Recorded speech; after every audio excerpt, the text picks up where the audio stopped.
Hello everyone, welcome to किन studies. आज है 29 अगस्त। स्टार्ट करते हैं आज के एमसीक्यू क्वेश्चंस। आज का फर्स्ट क्वेश्चन है,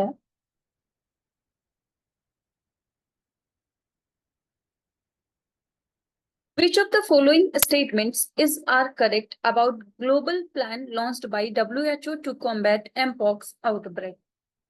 यहाँ पर आपसे पूछा जा रहा है, एमपॉक्स के प्रकोप से निपटने के लिए WHO द्वारा शुरू की गई वैश्विक योजना के बारे में कुछ कथन दिए गए हैं और आपको बताना है कि एमपॉक्स से संबंधित यहाँ पर कौन से स्टेटमेंट्स करेक्ट हैं।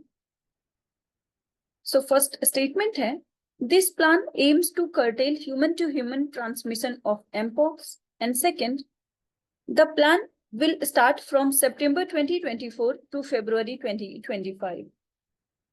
और आपसे करेक्ट स्टेटमेंट पूछा जा रहा है। इस क्वेश्चन में आपका करेक्ट ऑप्शन हो जाएगा ऑप्शन सी। सो यहां पर आपके दोनों ही स्टेटमेंट्स करेक्ट हैं। आप यहां देख सकते हैं, A 6-month global plan has been launched by WHO to combat mpox outbreak, and this plan aims to curtail human-to-human transmission of mpox. For this, the plan involves coordinated global, regional, and national efforts. So the plan will start from September 2024 to February 2025, and it envisions $135 million in funding. The plan includes strategic vaccination efforts for those at highest risk to interrupt the transmission chain. So mpox was declared a public health emergency of international concern by the WHO on 14th of August. mpox की बात करें तो ये एक infectious viral disease है that can occur in humans and other animals. और इसके symptoms की बात करें तो इसके symptoms में होता है rash that forms blisters and then crust over, fever and swollen lymph nodes. So ये एक डिजीज है जो कि मंकी पॉक्स वायरस के द्वारा होती है और ये एक जूनोटिक वायरस है। आपने देखा कि हाल ही में WHO ने पब्लिक हेल्थ इमरजेंसी डिक्लेयर किया है एमपॉक्स को। पढ़ते हैं नेक्स्ट क्वेश्चन की ओर। Which organization has recently signed an MOU with the Department of Posts to develop a geocoded addressing system? यहां पर आपसे पूछा जा रहा है, हाल ही में किस संगठन ने जियो कोडेड एड्रेसिंग सिस्टम विकसित करने के लिए डाक विभाग के साथ एक समझौता ज्ञापन पर हस्ताक्षर किया है? आपके ऑप्शंस हैं, national sample survey office, national remote sensing centre, national geographic information system या फिर जियोलॉजिकल सर्वे ऑफ इंडिया।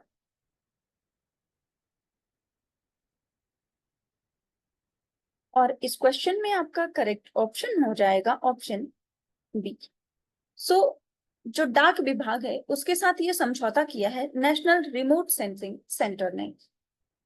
आप यहां देख सकते हैं, On 22nd August 2024, the Department of Posts under the Ministry of Communications has signed a Memorandum of Understanding with Hyderabad-based National Remote Sensing Center of the Indian Space Research Organization to develop and refine a standardized geocoded addressing system in India for ensuring simplified addressing solutions for citizen-centric delivery of public and private services. So Department of Posts is also partnering with the National Institute of Urban Affairs, New Delhi, for this purpose. And the geocoded addressing system will make tracking easier, streamline delivery services, and enhance delivery routes. बढ़ते हैं next question की ओर। Chaired the 9th India-Brazil Joint Commission meeting with External Affairs Minister S. Jaishankar on 27th of August. यहां पर आपसे पूछा जा रहा है, 27 अगस्त को विदेश मंत्री एस जयशंकर के साथ नवी भारत ब्राजील संयुक्त आयोग की बैठक की सह अध्यक्षता किसने की है? आपके ऑप्शंस हैं, Brazilian president Luis Inacio Lula da Silva, Brazilian vice president Geraldo Alckmin, Brazilian foreign minister Mauro Vieira, या फिर ब्राजीलियन डिफेंस मिनिस्टर जोस म्यूशियो।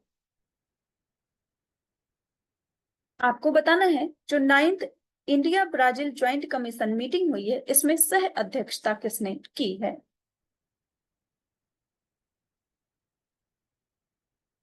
और इस क्वेश्चन में आपका करेक्ट ऑप्शन हो जाएगा ऑप्शन सी। इसमें जो सह अध्यक्षता किया है वो किया है ब्राजील के फॉरेन मिनिस्टर माउरो बिएरा ने। आप यहां देख सकते हैं On August 27th, Brazilian Foreign Minister Mauro Vieira co-chaired the 9th India-Brazil Joint Commission meeting with External Affairs Minister S. Jaishankar. And this meeting was, and the Foreign Minister of Brazil was on official visit, और ये meeting scheduled की गई थी 25th से 28th of August के मध्य। So the Foreign Minister's visit will boost the strategic partnership between India and Brazil, and his upcoming visit will provide an opportunity to further strengthen the strategic partnership जिसको establish किया गया था 2006 में, और इस meeting का आयोजन किया गया है नई दिल्ली में। बढ़ते हैं नेक्स्ट क्वेश्चन की ओर।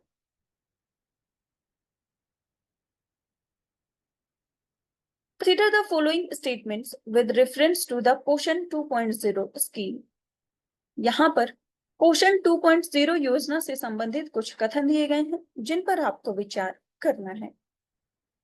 फर्स्ट स्टेटमेंट है, it primarily target adolescents aged 12 to 18 years, and second, Ministry of Women and Child Development is responsible for implementing this scheme.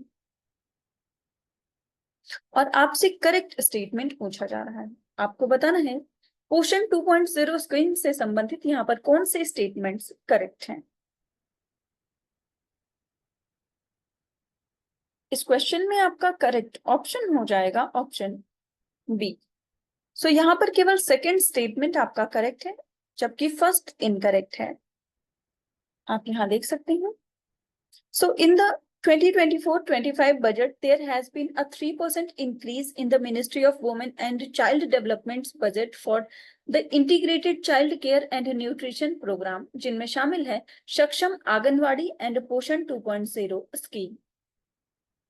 So Poshan 2.0 scheme is an extension and enhancement of the National Nutrition Mission, जिसे हम पोषण अभियान कहते हैं, and it is aimed at improving nutritional outcomes for children, pregnant women and lactating mothers in India.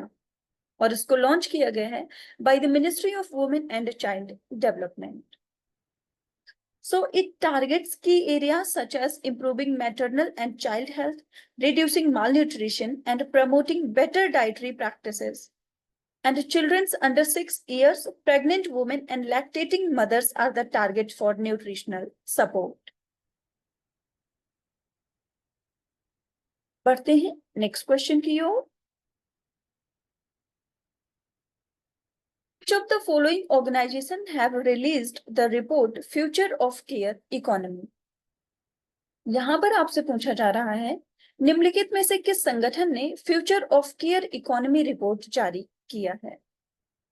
आपके options हैं World Economic Forum, International Labour Organization, Reserve Bank of India, या फिर world bank.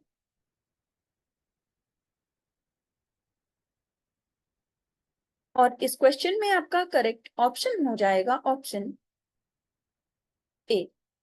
World Economic forum ने release किया है future of care economy report, आप यहां देख सकते हैं the world Economic forum report on the future of care economy, और ये हाईलाइट करता है 3 पर्सपेक्टिव्स को जिनमें शामिल है the care economy as an engine for increasing productivity, second is from a business perspective, organizations can relate to the care economy as investors and employers. And third, from a human rights perspective that focuses on gender equality and disability inclusion. तो आप ध्यान रखेंगे कई बार exams में पूछ लिया जाता है रिपोर्ट का नाम दिया जाएगा और आपसे संगठन का नाम या संस्था का नाम पूछा जाएगा कि ये किस संस्था ने जारी किया है। तो आप ध्यान रखेंगे, future of care economy report ये जारी किया गया है वर्ल्ड इकोनॉमिक फोरम के द्वारा। बढ़ते हैं नेक्स्ट क्वेश्चन की ओर।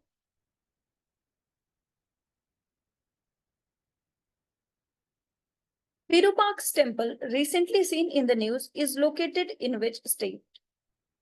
यहां पर आपसे पूछा जा रहा है, हाल ही में खबरों में रहा विरूपाक्ष मंदिर किस राज्य में स्थित है? आपके ऑप्शंस हैं महाराष्ट्र, केरल, कर्नाटका या फिर गुजरात। और इस क्वेश्चन में आपका करेक्ट ऑप्शन हो जाएगा ऑप्शन सी। सो विरूपाक्ष टेम्पल ये स्थित है कर्नाटका में।